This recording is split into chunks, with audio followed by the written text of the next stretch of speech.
युधिष्ठिर को जब युवराज बना दिया गया तो नगर में उत्सव का माहौल था, क्योंकि युधिष्ठिर जी को युवराज महाराज धृतराष्ट्र ने नहीं बनाया था। उन्हें तो युवराज बनाया था वहाँ की जनता ने, क्योंकि जनता के कारण ही दुर्योधन की जगह पर युधिष्ठिर को युवराज बनाया गया था। धर्मराज जब युवराज बनाए गए, आज उनके आचरणों में भी जो बदलाव अत्यधिक देखे जा रहे थे, क्योंकि तब जहां वह अपने भाइयों के साथ खेलते थे, आज वह भाइयों के साथ खेलना कम कर चुके थे और वह नगर भ्रमण ज़्यादा करते थे। नगर वासियों के सुख दुख में सदैव तत्पर रहते थे, सदैव उनकी मदद करने के लिए अग्रसर रहते थे। वह कभी भी किसी को पीड़ा में नहीं देख सकते थे, ऐसा तो उनका स्वभाव ही था। लेकिन जब युवराज बन गए थे तब उनका दायित्व और भी ज़्यादा बढ़ जाता है और वह लगातार उसके लिए प्रयत्नशील भी रहते थे। इधर महाराज के यहाँ एक परंपरा थी हस्तिनापुर में कि जब भी वर्ष का एक महीना निर्धारित था कि श्रवण मास में पूजा की जाती थी, और एक तीर्थ था हस्तिनापुर क्षेत्र में जिसका नाम था वर्णावत तीर्थ, और उस वर्णावत तीर्थ में भगवान शिव की पूजा की जाती थी। भगवान शिव की पूजा का उत्सव मनाया जाता था और उस उत्सव में राज परिवार से या तो राजा उपस्थित होता था, और यदि राजा नहीं उपस्थित होता था तो उसके स्थान पर युवराज को उपस्थित होना होता था। मतलब राज परिवार से कोई मुख्य सदस्य वहां उपस्थित होना अनिवार्य था, ऐसी परंपरा थी। और उसी परंपरा के तहत इस बार महाराज धृतराष्ट्र की जगह पर युवराज युधिष्ठिर को वहां भेजने के लिए शकुनी इत्यादि ने बहुत ज़्यादा प्रयोग किए।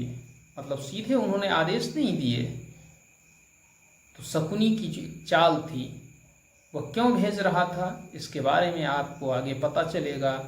लेकिन वर्णावत की पूजा आ चुकी थी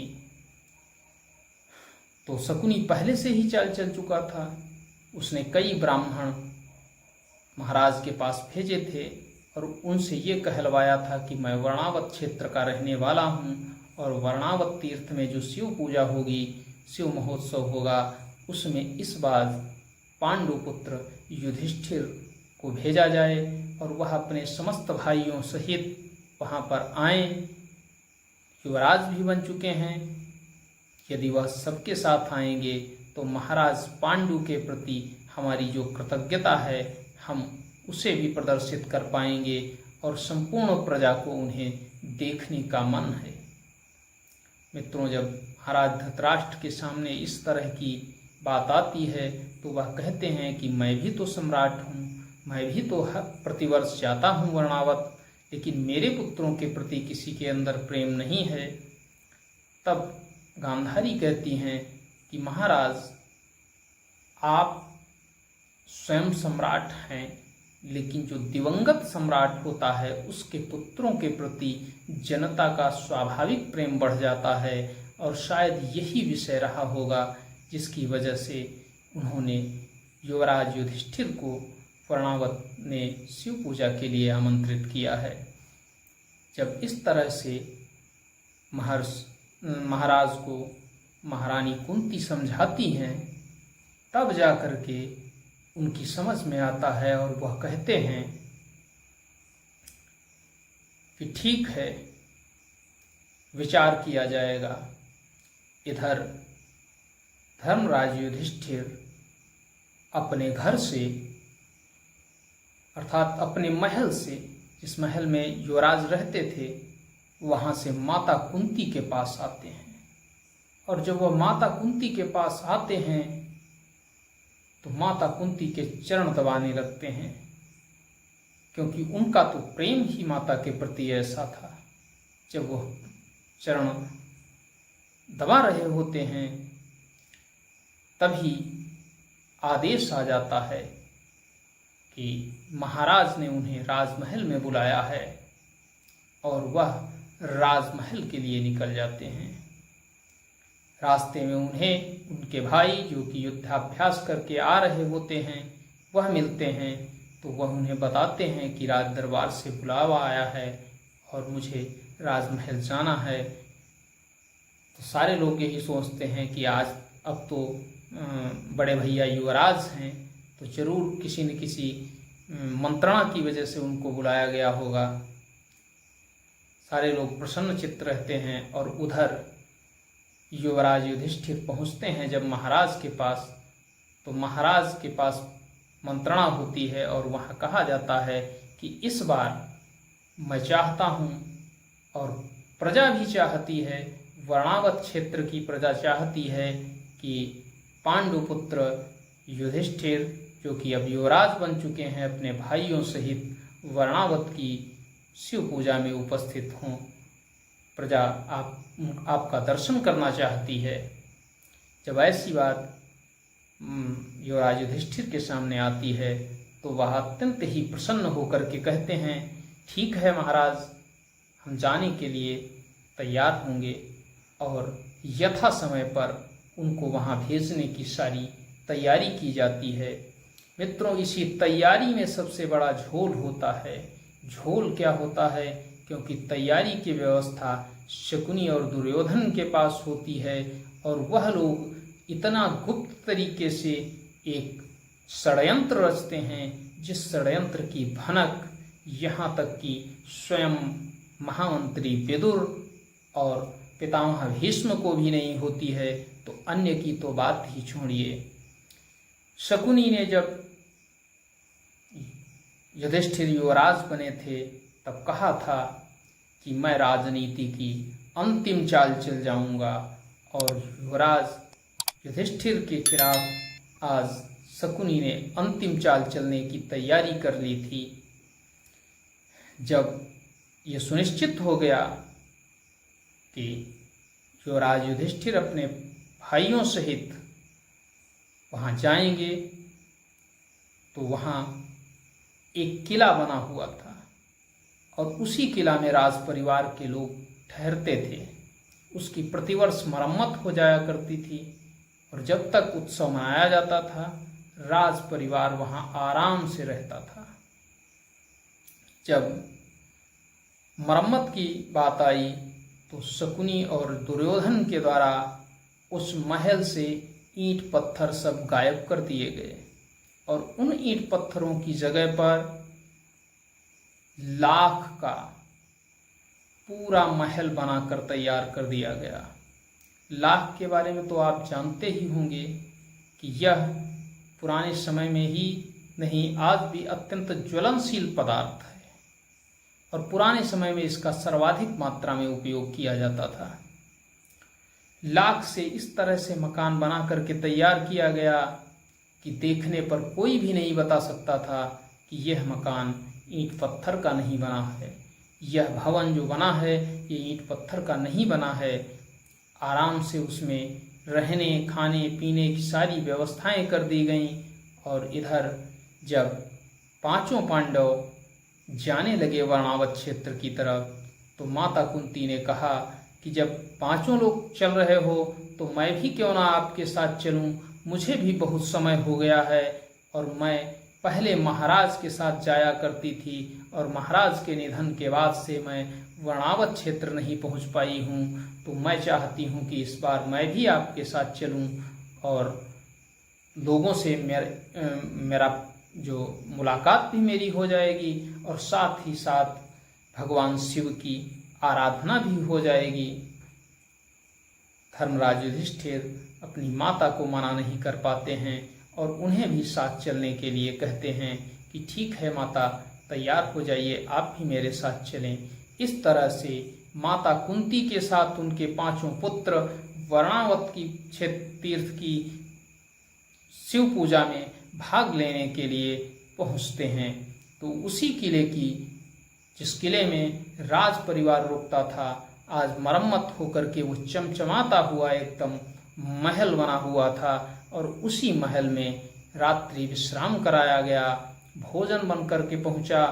रसोइया एक भीम के साथ तीमारदार था, एक अर्जुन के साथ, एक युवराज के साथ, एक माता कुंती के साथ दासी थी शैरेंद्री।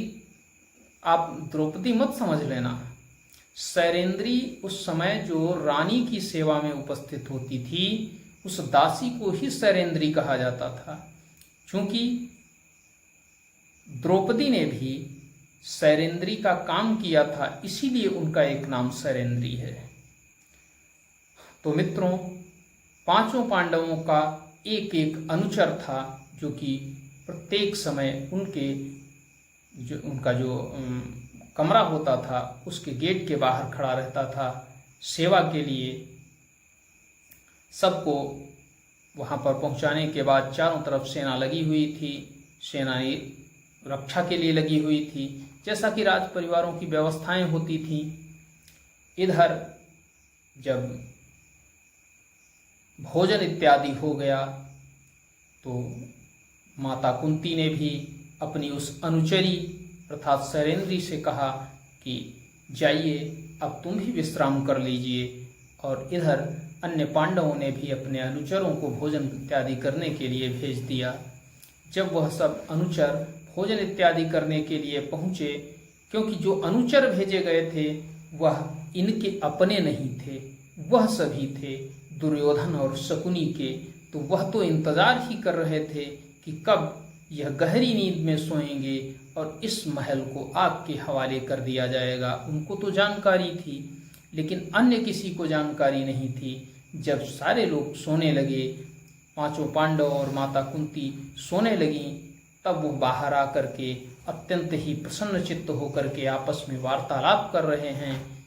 और इधर इस सूचना जो ये षड्यंत्र रचा जा रहा था, इसकी सूचना महामंत्री विदुर को हो जाती है।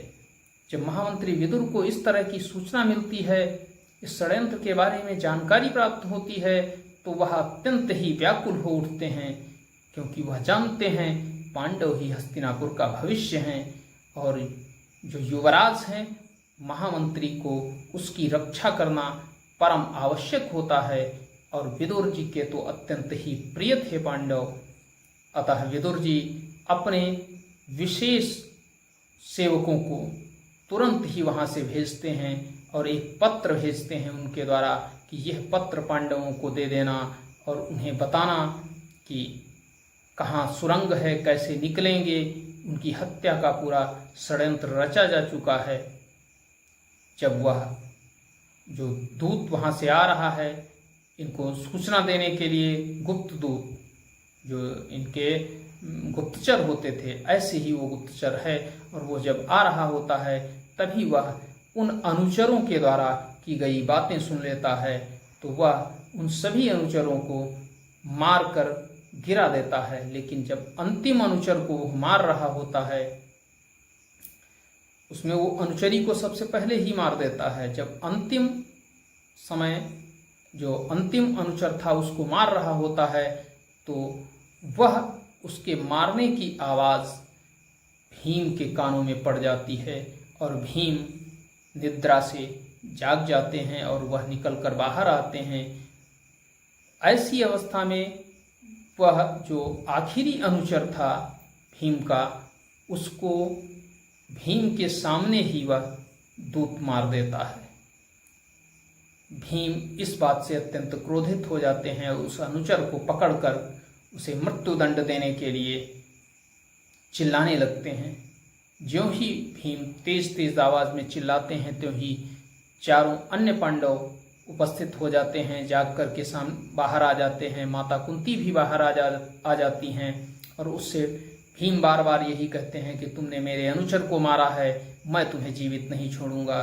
तुमने मेरे अनुचर को मारा है, मैं तुम्हें जीवित नहीं छोड़ूंगा। जब ऐसी बात कहते हैं तो वह अनुचर कहता है, नहीं राजकुमार, मैंने उसे इसलिए नहीं मारा है क्योंकि वह हत्यारे थे। तब भीम कहते हैं कि वह हत्यारा नहीं था, वो मेरा अनुचर था, हत्यारे तो तुम हो, मेरी आंखों के सामने ही तुमने उसे मारा है।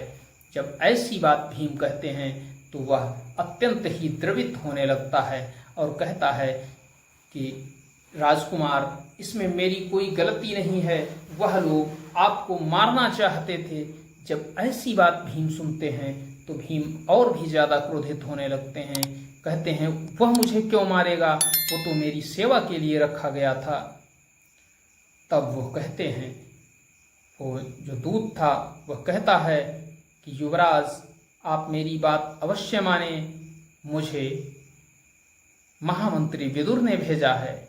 ज्यों ही महामंत्री विदुर की बात आती है त्यों ही धर्मराज युधिष्ठिर उसको छुड़वा देते हैं और कहते हैं, इसको मुक्त करिए और इसे अपनी पूरी बात कहने का अवसर दीजिए।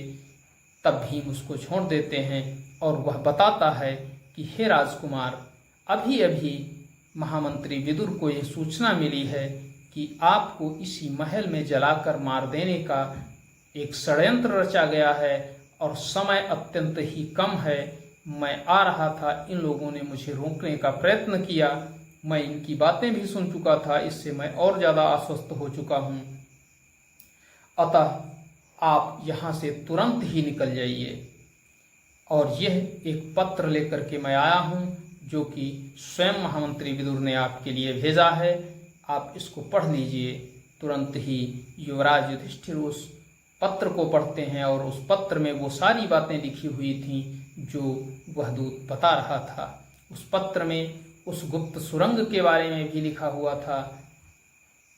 तब ऐसी स्थिति में उस जो लक्षाग्रह था, लाख का बनाया हुआ वो किला, उसकी दीवार को खोदा जाता है तो वहाँ से ईंट पत्थर न निकल करके उसमें से लाख निकलती है।